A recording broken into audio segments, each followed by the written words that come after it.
vous laisser le temps de parler. C'est une dizaine de minutes où vous allez parler sur ce que Dieu vous a dit sur nous, sur l'église. Nous allons prendre note parce qu'à la fin, je suis en train de penser qu'après ce programme, je vais faire un recueil de tout ce que ces serviteurs de Dieu nous auront dit. Et ce sera gratuit. Hein. Nous allons les donner pour que nous puissions, nous, en tant qu'intercesseurs prophétiques, savoir dans quelle direction nous devons prier, qu'est-ce qu'il y a à condamner, qu'est-ce que nous devons chasser, qu'est-ce que nous devons accepter comme venant du Seigneur. Donc, prophète, c'est aussi pour ça que nous avons voulu que vous puissiez venir. Nous voulons écouter le Seigneur par vous. Je vais vous remettre le micro et nous allons être là en train de noter ce que Dieu a dit à son serviteur. Excusez-moi, les aléas du corps. C'est d'abord une grande responsabilité, prophète Diogras. Moi-même, j'attendais ça. J'étais même pressé d'être là pour ça. Amen. Parce que les gens ont l'habitude de dire, voilà, ils sont des prophètes seulement pour les vies des gens. Mais ils ne voient pas ce qui arrive dans la nation. Okay. Nous allons dire exactement les choses dont certaines sont voilées. La première des choses, c'est que on a voulu bâtir la RDC sur des anciens fondements. Conséquence, l'édifice qu'on était en train d'élever a déjà accusé des fissures. Et l'Esprit de Dieu m'a dit, il y aura dans cette nation, et cela va commencer cette année, il y aura une cassure. Je dis bien, il y aura une cassure avec l'ancien système. Mais sauf que cette cassure-là ne viendra pas du président, mais ça viendra de certains camps alliés. Vous comprenez? Yeah. La première, ça, je ne peux pas entrer dans les détails, mais Dieu nous a suffisamment parlé de ça. La deuxième des choses que je voudrais dire également, c'est que, vous savez, l'homme qui dirige ce pays actuellement, ce n'est pas un homme qui l'a nommé. Je le dis parce que j'ai été enlevé et j'ai vu le Seigneur me le dire.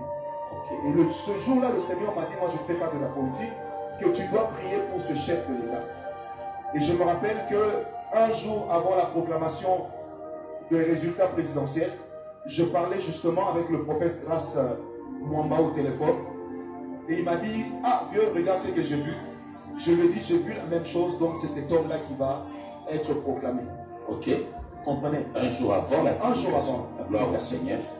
Alors, aujourd'hui, la chose que le président doit savoir, c'est qu'il y a la sagesse, mais il y a aussi le goût du risque. Okay. Et ce goût du risque-là, il doit être certes contrôlé, certes mis en pratique avec sagesse, mais le Seigneur est en train de changer la destinée de ce pays. Et il y a plusieurs choses qui vont se décider cette année. Par rapport au gouvernement, surtout par rapport au gouvernement central, par rapport à la présidence de la République, il y a des choses qui devront se décider cette année. Et il y a des décisions très difficiles que le chef de l'État devra prendre, mais qu'il sera obligé de prendre parce qu'il sait qu'il doit les prendre. Amen. Vous comprenez? Il sait qu'il doit les prendre. Et quand je parle comme ça, l'Esprit de Dieu me montre notre chef de l'État avec un bâton de berger, mais aussi avec une épée, comme quelqu'un qui va faire une guerre. Okay. Je répète, avec un bâton de berger pour indiquer un chemin, mais aussi avec une épée. Mais pendant très longtemps, le chef a voulu utiliser le bâton. Mais Dieu m'a dit, il y en a qui comprendront le langage de la berge, mais il y en a d'autres qui ne comprendront que le langage de l'épée. Yeah. Et on ne peut pas tout fonder en termes de succès en ayant peur de ce que les gens vont dire. Je le dis de la part de Dieu. Là, nous restons d'abord sur la nation. Une autre chose, c'est que il y a un grand bouleversement du système politique congolais qui s'est mis en place depuis janvier de cette année et qui va s'achever en mars de l'année prochaine. Je répète, un grand bouleversement du système politique qui a commencé dans cette nation depuis janvier de cette année et qui va s'achever en mars de l'année prochaine. Mars de l'année prochaine. Qu'est-ce qui va se passer? Je ne peux pas entrer malheureusement encore en profondeur, mais il se passera que certaines décisions seront prises. Et vous savez, le Seigneur me montre une vision. Vous voyez une statue en or, avec une tête en or. La tête a fait quoi? La tête est tombée, le corps est resté. On a pris une autre tête, on a posé sur ce corps-là. Et c'est là que Dieu disait, ce corps représente la RDC, qui n'était pas le bien de la tête, mais qui était le bien de Dieu. Waouh, waouh. Une autre chose que l'Esprit de Dieu me dit encore, même avec le Covid qui est arrivé et les choses qui arriveront, le Seigneur est en train de distinguer des gens dans cette nation qui vont commencer à donner des solutions aux problèmes de notre pays. Amen, amen. Pendant longtemps, on a cru qu'on allait réussir parce qu'on a parlé français. Mais maintenant, nous allons réussir en tant que nation parce que nous allons parler le langage de notre terre. Je m'explique. Dieu dit ceci. J'ai donné suffisamment de compétences. J'ai donné suffisamment d'intelligence pour que les gens sachent, et j'insiste, que ici, il n'y a pas que des enfants de Dieu, mais il y a des hommes et c'est un pays que Dieu s'est choisi. Et par le Fils de ce pays, nous allons avoir des savants qui vont résoudre non seulement des problèmes médicaux, mais qui vont même résoudre des problèmes économiques. Et je suis en train de voir des économistes de cette nation et des gens qui sont dans la finance publique commencer à se réunir pour vouloir créer un nouveau système qui va permettre à ce que ce pays puisse avancer. Une autre chose que le Seigneur indique à nos autorités, c'est que l'agriculture sera la plus grande richesse de ce pays. Wow, wow. Et Dieu m'a dit, les gens se sont battus pour les minerais, alors que Dieu voulait nous enseigner. Pendant que les gens se battaient pour les minerais, Dieu voulait enseigner à nos dirigeants que c'est l'agriculture qui fera notre force. Et l'Esprit de Dieu m'a montré que nous étions en train de produire du riz, que nous étions en train de produire du maïs, que nous étions en train de produire des légumes et même de les conditionner. Mais qu'est-ce qu'il faut faire? Il faut encourager le Congolais, quand il investit, à payer moins de taxes et moins d'impôts. Et je me dis que pendant longtemps, on a menti à ceux qui ont dirigé ce pays. On a privilégié l'étranger, ce qui a été une malédiction sur la nation. Parce que la Bible dit, lorsque l'étranger règne sur ton territoire, c'est une malédiction.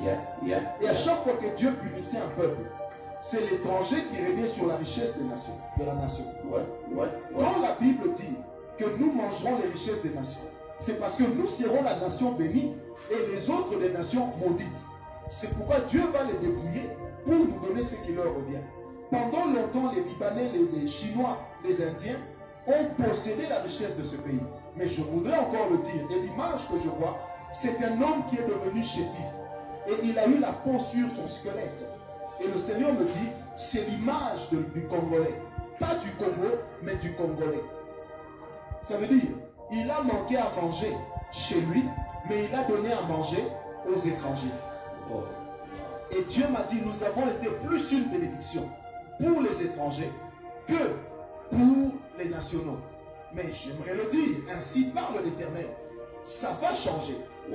Et ça, c'est une des choses que l'Éternel a assigné comme mission à l'actuel chef de l'État. Et ce qui fait que s'il n'entre pas dedans pour bien l'accomplir, ce ne sera pas bien. Il faut qu'il entre dedans. Il faut qu'il entre dedans. Amen. Nous sommes encore dans la nation. Il y a un grand bouleversement politique. J'ai vu beaucoup de vieux politiciens mourir. Et j'ai vu une émergence des jeunes politiciens qui étaient venus avec des idées nouvelles. Mais Dieu insiste encore. Il faut faire confiance aux gens que cette nation a formés. Malgré les tares et malgré la qualité de notre enseignement dans les universités, nous devons faire confiance aux personnes que cette nation a formées. Amen. Amen. Là, nous sommes dans la nation congolaise. Vous savez, lorsque les gens parlaient du chaos qui allait venir après les élections, nous étions avec le prophète Héritier Grasse chez l'apôtre Soumbela. J'avais dit ceci: il n'y aura pas de coup de feu quand viendra le changement de régime dans ce pays. Parce que tous ceux qui ont prophétisé la guerre avait manqué d'élever les autels contre la guerre. Waouh! Les gens, vous savez, aujourd'hui, les gens craignent. Comment ça va se passer? Prophétiquement, je parle à nos dirigeants. On n'offre pas une nation à Dieu parce qu'on a présenté le drapeau dans un stade. Où est l'autel qu'on a élevé? Quel est le sacrifice qu'on a consenti? Quelle est la parole qui a accompagné? Parce que si Salomon